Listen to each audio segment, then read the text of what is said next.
Hello, Wildcats. Mr. Asmussen here, and I'm going to do yet another infomercial, this time talking about our new return to in-person learning and enhanced distance learning plan. Allow me to share my screen so that way we can walk through this together. And here we go. All right, let me do a little scroll action for you. So what we're going to do, moms and dads, boys and girls, grandmas and grandpas, aunts and uncles, is that we're going to go on a day 1, day 2 schedule. So I've got it listed here for 2 weeks, as we did on the model that we sent out on the commitment form. So week 1, we'll start with day 1. We'll go to day 2, day 1, day 2, day 1. And then next week, week 2, we're going to keep that pattern going, but we'll start with day 2, day 1, day 2, day 1, day 2. And what you'll notice is that we get 5 day 1s and 5 day 2s in the 2-week span. Now you've got some asterisks there. Notice that, because this is following an every other day model, and I want you to be aware that when we get to November 11th on Veterans Day, it's not that we're going to skip that day. We're going to keep the model going, but the 2-week illustration just helps you understand that we're alternating day 1, day 2. So let's take a look at day 1 for us, all right? What that means is that people that are going to come back to live in-person teaching and learning, coming to the school, they're going to see periods 1, 2, and 3. And notice that these are a little bit longer class periods. That's because we're going to have to spend some time making sure that we're safe, that we're cleaning. We've got some operational things that we need to do. In addition, we have to change the teaching and learning model. Students are going to be sitting 3 feet apart. They're not going to be gathered up, doing a pair share, working together in lab groups, doing what we call a jigsaw, where kids go to the 4 corners of the classroom. They work and then come back together in their own small group and share what they learned with other people in cooperative learning. We can't do that now, so we have to think about teaching and learning differently. And so to do that, we're extending those class periods to make sure that we have time to get through the curriculum. So the students that come live and in person on day 1, they go period 1, period 2, period 3. Notice that there's only 2 transition periods, and they're only going to be around 33 students in a classroom times 3 classrooms, not 6. So their exposure and contact with other students and teachers is minimized to help prevent the spread of COVID.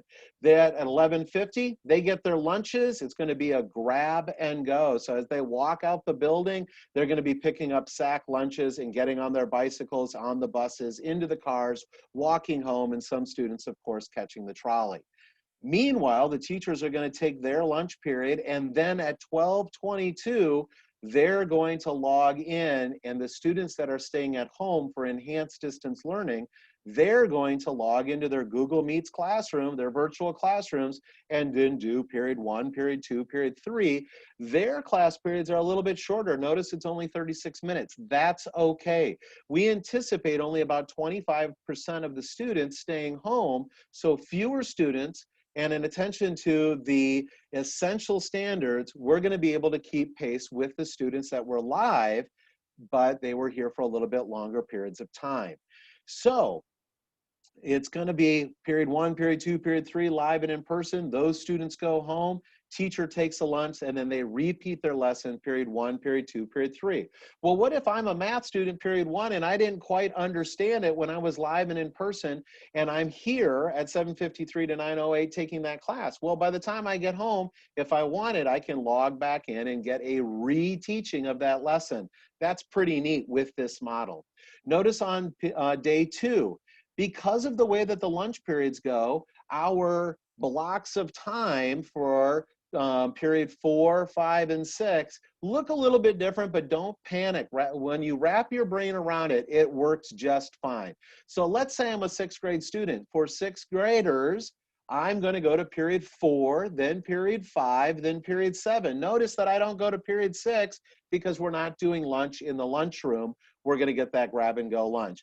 And if you're an 8th grader, take a look at that. You start with period 5, then you go period 6, and then you go period 7. You didn't have 4th period because you're not going to the lunchroom. And for our 7th graders, check it out. You go to period 4, then to period 6, then to period 7. You didn't have period 5, which is your lunch period. So once you wrap your brain around it, it's really not that confusing, but I understand how it can be.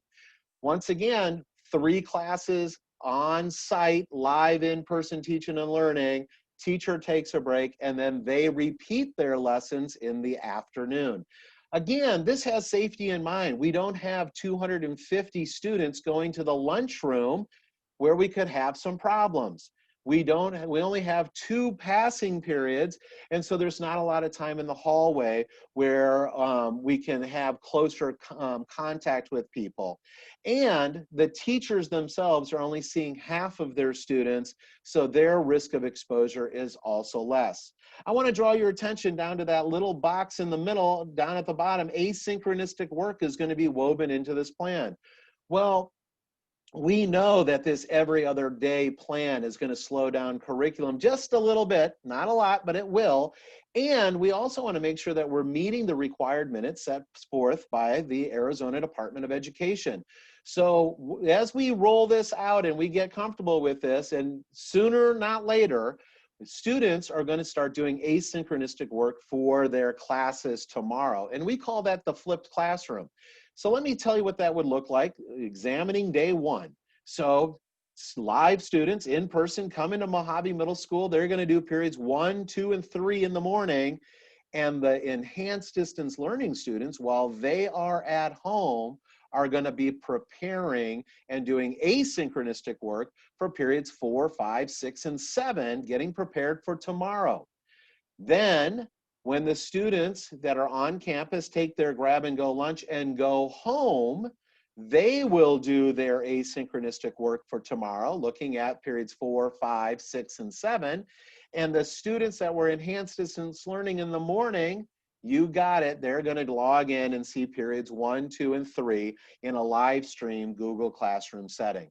So don't panic and worry about that right now. Just know that that's on the horizon, because we truly do want students to get their periods 1, 2, 3, 4, 5, 6, and 7 in one day.